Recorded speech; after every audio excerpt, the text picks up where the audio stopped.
Pastor Batista Anônimo chama professor católico de mentiroso.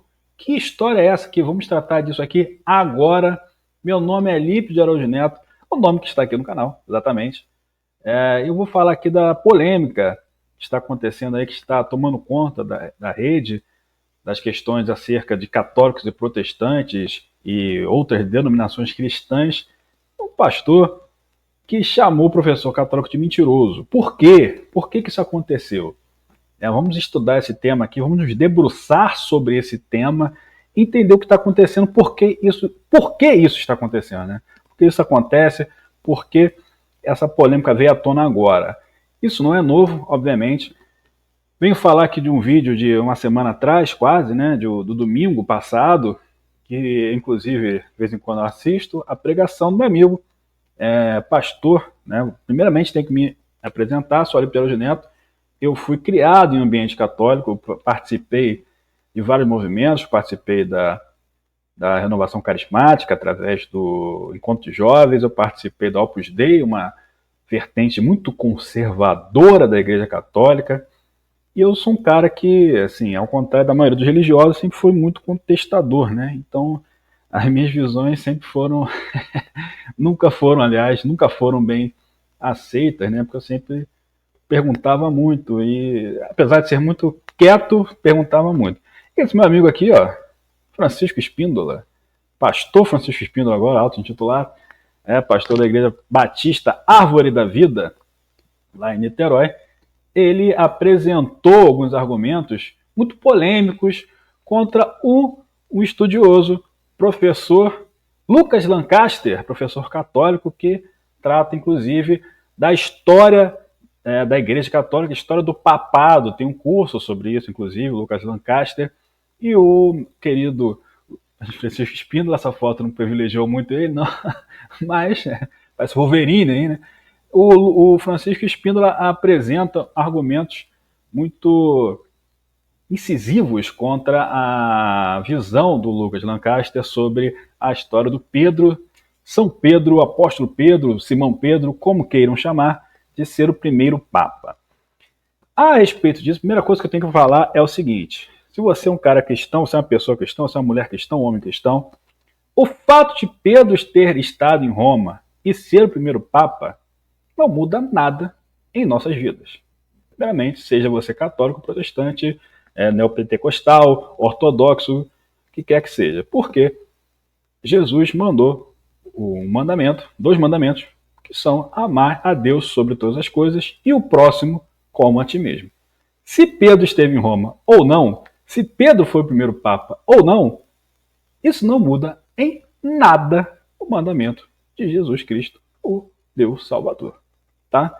Então, se você é cristão, acredite nisso, independentemente de se Pedro esteve ou não em Roma, a sua vida vai mudar a partir do momento que você amar Deus sobre todas as coisas e amar o próximo como a ti mesmo. Se Pedro foi a Roma, foi a Pequim, foi a Nova York, foi a Pretória, foi a Nicarágua, foi a Antártida, nada vai mudar a partir do momento que você acreditar na mensagem de Jesus. Isso que é o primeiro ponto mais importante, tá? O segundo ponto importante é que, de fato, Francisco Espíndola apresenta aqui alguns argumentos muito coerentes, muito importantes acerca da história, né, de Pedro. Ele apresenta, entre outras coisas, a reunião dos discípulos, que os católicos chamam de Concílio de Jerusalém I, que está na Bíblia, Atos dos Apóstolos lá, a reunião dos apóstolos, e que, no caso, existiu uma reunião em que quem presidiu a reunião, de acordo com a visão do amigo Francisco Espíndola, teria sido o apóstolo Tiago, irmão de Jesus. Isso é um ponto importante. Agora, porém, entre outras coisas, existe o fato de que Pedro era de acordo com os relatos, né, da época, o Pedro era o discípulo mais antigo e, de fato, o mais velho geralmente tinha autoridade sobre os mais novos. Isso é uma coisa muito comum nas sociedades mais antigas e era muito comum na sociedade judaica. Inclusive, existiam, né, a cúpula de anciãos que geria mais ou menos a sociedade hebraica, judaica daquela época. Então, o fato de ser mais velho era um fator de respeito, né, de hierarquia, vamos dizer assim, daquela época entre aquelas pessoas. Então, o fato de Pedro ser mais velho era um fator realmente importante. Tá? Então, não há um relato muito claro acerca de que Pedro, na Bíblia, de que Pedro era líder dos apóstolos, porém, o fato dele ser mais idoso do que os demais era um fator a ser respeitado entre eles, porque o mais velho tinha que ser mais respeitado, era uma constante daquela época. Francisco Espíndola apresenta algumas coisas, por exemplo, de Paulo contestar Pedro pessoalmente. Normal. E isso não acontece com os papas. Acontece sim, acontece, normal. Até porque Pedro é um cara democrático, né? Pedro não era o dono da verdade, era mais um apóstolo. Pedro era mais um apóstolo, como Francisco Espíndola apresenta no seu vídeo. De fato, assim como o bispo de Roma é mais um bispo. Só que, o que acontece com a questão de Roma? Né? Francisco Espíndola coloca, inclusive, o fato de que o versículo que os católicos apresentam como sendo a prova de que Pedro esteve de fato em Roma é o versículo de que Pedro chama Roma de Babilônia. E a partir desse versículo, Francisco coloca como que a Igreja Católica fosse também uma Babilônia. A verdade é o seguinte, que a questão de Babilônia é uma questão de um império que oprime as sociedades às quais ele domina, assim como Babilônia fez, assim como o Império Persa fez, assim como o Império Macedônico fez, assim como o Império Romano fazia, ou como outros fizeram depois também, o Império Turco, Otomano, o Império Tártaro, o Império Austro-Húngaro, o Império Inglês, o Império Americano, o Império Chinês, o Império Russo, tantos outros impérios que ao longo da história oprimiram vários povos, né, e tentaram impor a sua visão através da força ou através da cobrança de impostos, que inclusive era a questão que mais incomodava os fariseus da época, que curiosamente mais incomoda algumas pessoas que estão atreladas aos fariseus hoje em dia. Não vou entrar nessa seara. Então é o seguinte, aí o Francisco coloca que a igreja, né, no caso, Pedro nunca esteve em Roma, e isso é ou se esteve, né, não tem essa colocação, né, não tem essa prova de que esteve em Roma, e se esteve, coloca como a igreja, como a Babilônia. Não é a igreja que é a Babilônia, no caso é a dominação que o Império Romano exercia sobre outros povos, inclusive o povo hebreu, o judeu, que era como a Babilônia fazia, a opressão. A questão não era Roma, era a opressão. E a partir desse momento, quando a gente entende que, historicamente, os cristãos conseguem converter o imperador romano, e o imperador romano reconhece a religião cristã, inclusive coloca a religião cristã como a religião oficial do Império Romano, isso, na verdade, deveria ser um motivo de orgulho, um motivo de, né, uma referência importante como o cristianismo, a palavra cristã, consegue converter as pessoas, consegue converter, inclusive, o imperador do império mais violento, maligno e opressor que existia naquela época. Se a gente consegue converter até o pior dos piores, consegue converter a Babilônia a ser cristão, conseguimos converter todo mundo. Então, na verdade, essa referência negativa de Babilônia é uma coisa ruim para o cristianismo. Na verdade, a referência deve ser boa, porque o cristianismo, a verdade de Jesus Cristo, converteu até a Babilônia, que oprimia os judeus na época que Jesus nasceu, que era o Império Romano. O Império Romano se converte ao cristianismo e aí acontece o quê? Um concílio convocado pelo imperador Constantino, chamado Concílio de Niceia, de 325, ano 325 depois de Cristo, seria o primeiro concílio ecumênico depois do concílio de Jerusalém, que está na Bíblia, que, além de outras coisas, começou a chamar a igreja de católica. E aí o Francisco critica a igreja católica, a história da igreja fala, né, o curso do Lucas Lancaster fala que os primeiros cristãos eram todos católicos. Na verdade, o nome católico significa universal. E esse nome passou a ser adotado a partir do Concílio de Nicéia, porque buscou exatamente universalizar, unificar né, criar uma visão geral, única, da fé cristã, que antes era de fato, como o Francisco também fala no vídeo, existiam muitas visões acerca da interpretação da Bíblia, da mensagem de Jesus. De fato, algumas pessoas acreditavam em reencarnação, acreditavam em muitas superstições, e o concílio teve, entre outras coisas, né, a missão de unificar, de entender o que é verdade, o que é mentira aqui, o que é superstição, o que é fé. Então o concílio nasceu com esse propósito também.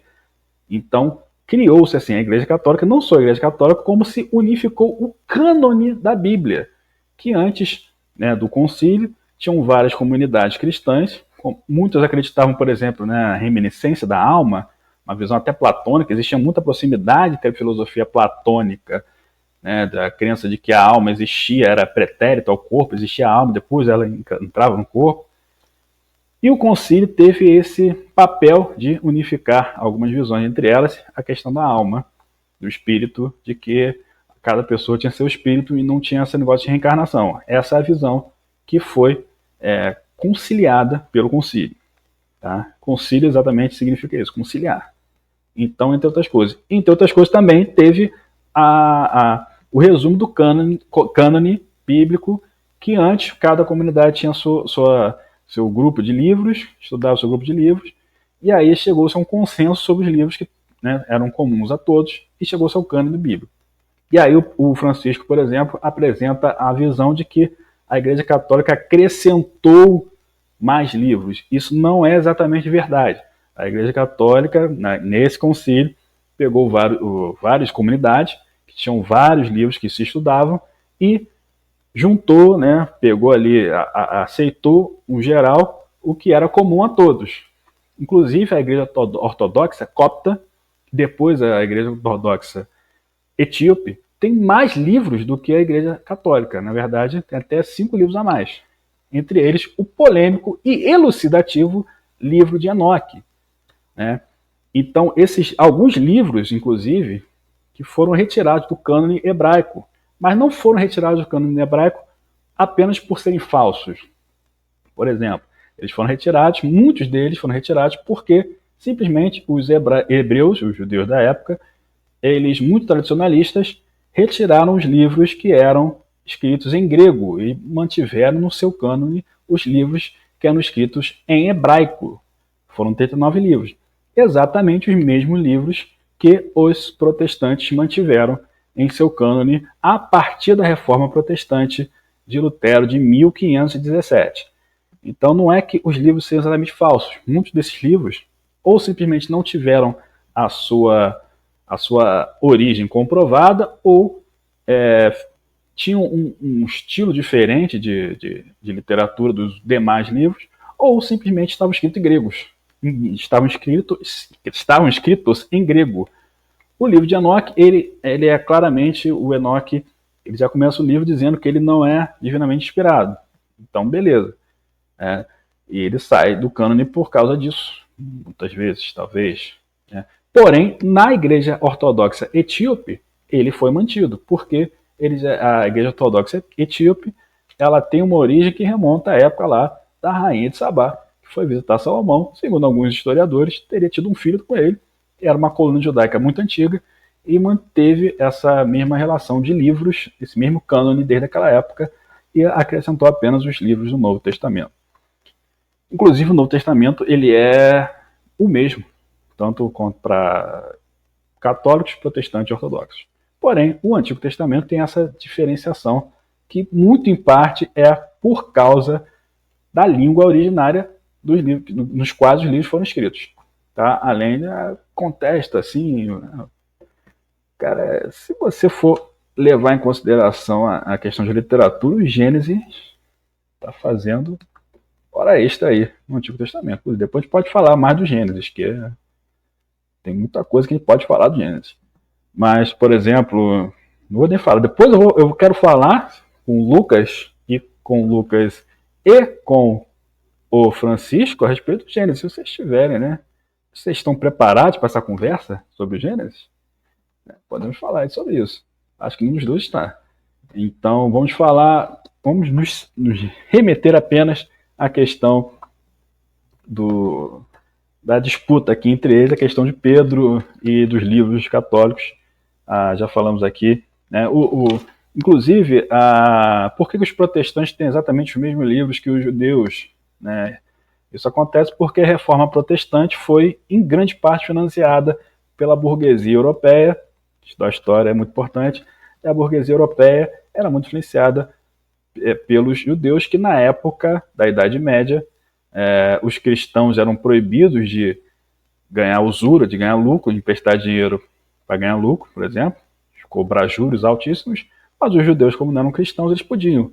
Então fizeram ali uma acumulação muito grande de capital e puderam financiar várias coisas, inclusive a reforma protestante, que foi financiada em grande parte pelos burgueses que tinham muita aliança com os judeus, que eram os grandes banqueiros da época. Silvio Santos fala isso, que o tataravô dele lá ajudou a recuperar a Espanha na época, que era, né, um banqueiro judaico, judeu, que podia emprestar juros quando os cristãos europeus não podiam. Então, pôde proporcionar uma acumulação de capital muito grande e, com isso, financiar o que ele bem entender.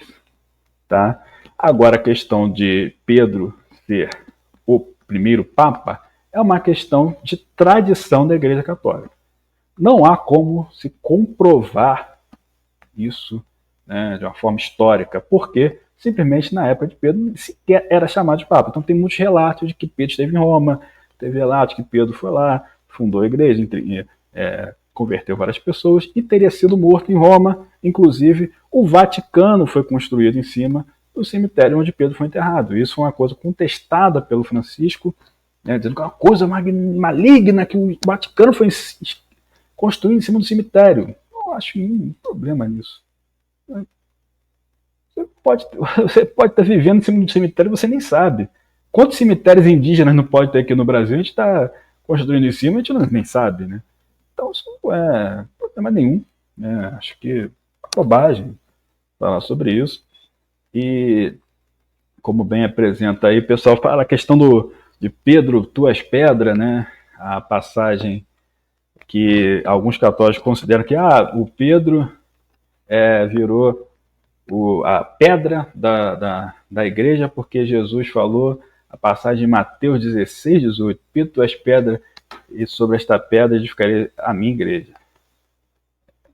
Então, assim, não diz nada, nem de mais nem de menos, mas nessa mesma passagem, em seguida, Jesus fala que entregaria a chave dos céus a Pedro. Então, isso é uma coisa muito importante, né? Não é relevante o fato desta pedra, o fato da chave do céu é muito importante. Não fica claro aqui. Sinceramente, ninguém falou se ela entregava, ninguém conseguiu me explicar ainda se ela entregava a chave dos céus a Pedro ou se ela entregava aos apóstolos. Como Pedro era mais ancião dos apóstolos, tinha algum nível de autoridade sobre os demais. Mas a autoridade, né?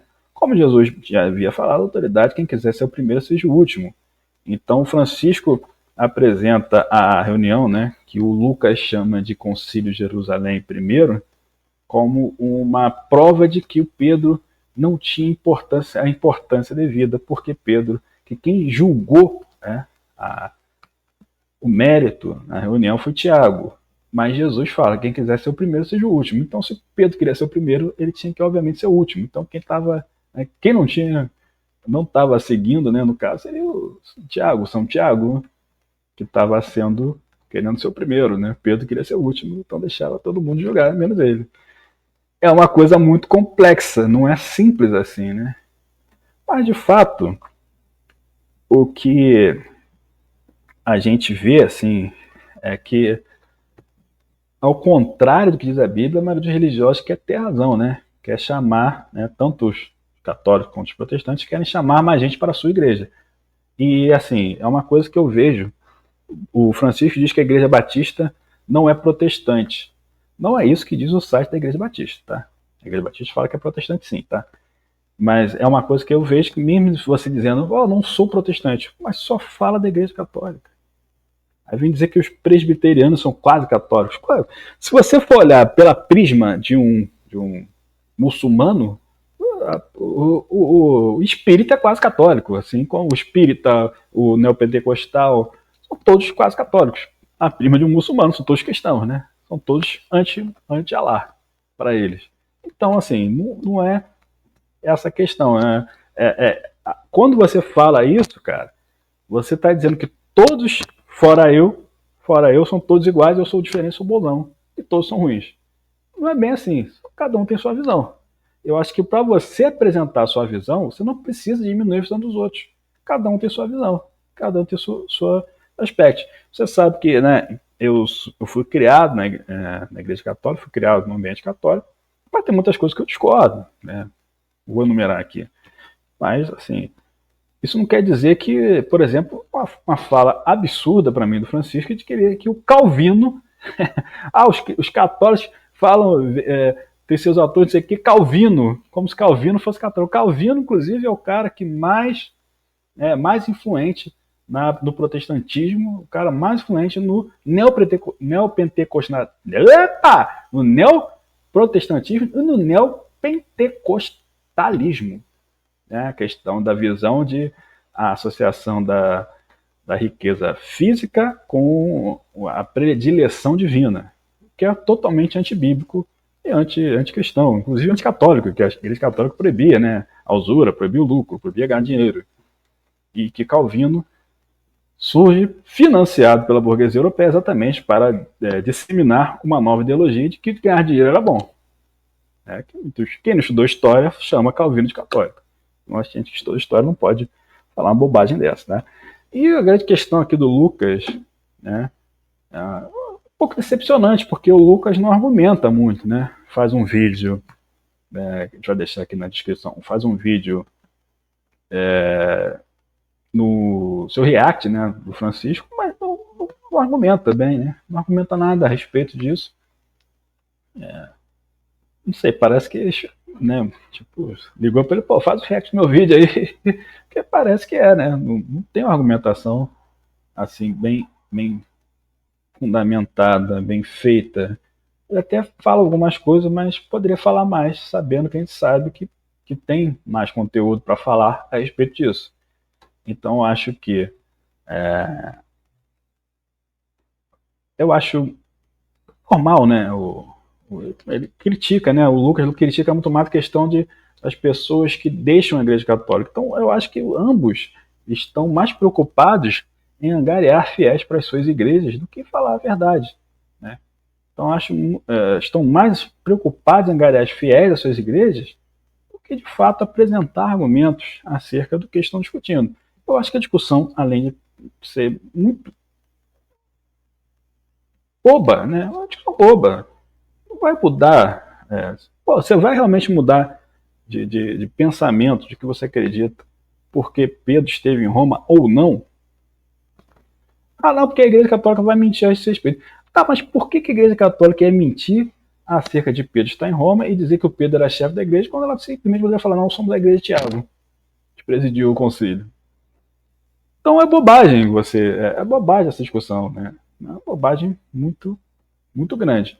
Eu acho que a gente tem mais coisas mais importantes, né, para discutir, por exemplo, o celibato, né? O celibato é uma coisa que está na Bíblia. Está na Bíblia. Está na Bíblia. O celibato está na Bíblia. Onde o celibato está na Bíblia?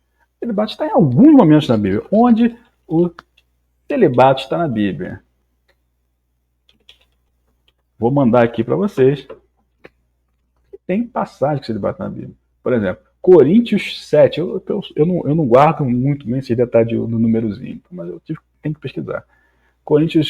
1 Coríntios 7. Paulo apresenta a reflexão sobre o casamento, né? Paulo fala o seguinte: eu preferia que vocês permanecessem como eu. Como Paulo era, solteiro. Vocês que são viúvos, solteiros, permanecessem como eu, sem mulher, sem casar. Mas se não puderem permanecer, é melhor casar do que se abrasar. Entendeu? Então, assim, e tem também em Mateus a passagem que Jesus fala, é melhor não casar, né? Existem pessoas que se mantêm, né,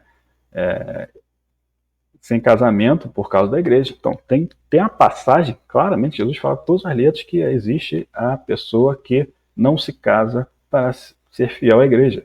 Isso aí está muito claro, a questão do celibato, que Francisco, por exemplo, aí bota São Francisco na tela, Francisco questiona, você sim, Francisco, você questiona o celibato. E outra coisa também sobre o celibato, por exemplo, que obviamente na antiguidade, não é igual hoje, que você tem avião, você tem navio 5 estrelas, não tem essas coisas. Então o pessoal que ia para outro lugar, para passar a mensagem de Deus, de Jesus, enfrentava perigos enormes. Então como você vai levar mulher e criança naquela época? Vai criancinha, uma criancinha de colo, atravessar impérios. Isso aí né, descumprir outro mandamento de Jesus, que dizia não tentar ser o seu Deus. Ah, não, mas Deus vai me proteger. Não tentar ser o seu Deus. Então, assim, existem essas questões que eu gostaria de chamar o senhor Lucas e o senhor Francisco. Já tive vídeos com o Francisco, agora quero chamar o senhor Lucas e o senhor Francisco para a gente discutir essa questão aí, né? Chamar algumas outras pessoas, outros religiosos de outras denominações cristãs para discutir essas questões, né? Tanto acerca de Pedro quanto acerca do Gênesis. Quero falar do Gênesis, quero falar do celibato, quero falar de outras questões, entendeu? Então a gente vai chamar, quer fazer uma discussão, se vocês tiverem coragem, podemos fazer essa live aí. Não precisa ser presencial não, pode ser online mesmo, porque pagar passagem, avião, o negócio tá caro, não tem muito dinheiro, né? O orçamento é restrito.